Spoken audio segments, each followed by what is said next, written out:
Imagine you create a website, a small online shop. At first, only a few people visit your website and everything works perfectly. Then one day your websites become popular. More people come, more orders, more traffic. But suddenly your website crashes because your server cannot handle so many users.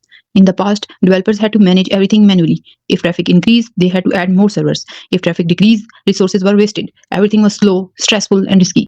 Then came Kubernetes, a system that manages your applications automatically. Think of Kubernetes like a smart manager. It watches your website 24/7. If more users come, it automatically adds more resources. If users go down, it removes extra resources efficiently. No manual work needed. Now, your website never crashes. It grows smoothly and automatically. This is called scaling, and Kubernetes makes scaling easy. But here's the catch. While Kubernetes solves scaling, managing it is not simple. When something goes wrong, like a failing pod, developers have to go through logs, events, and matrices manually.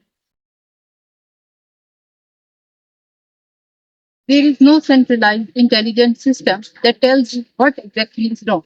It's time consuming, complex, and requires strong DevOps expertise. So we thought, what if Kubernetes could explain itself? To solve this, we developed K8 Viewer, an AI-powered DevOps assistant. It provides a unified dashboard where you can monitor pods, nodes, and cluster activity in real time. You can analyze logs and troubleshoot issues directly within the platform without switching tools. And the most powerful feature, the AI assistant. Instead of manually debugging, you simply ask, why is this pod failing? The system analyzes logs, events, and cluster data and gives you the root cause along with suggested solutions. Our project was presented at Compact 2026 NUST EME, where we demonstrated K8 Viewer to industry professionals and peers. It received strong appreciation for simplifying Kubernetes debugging using AI. This experience validated the real-world impact of our solution.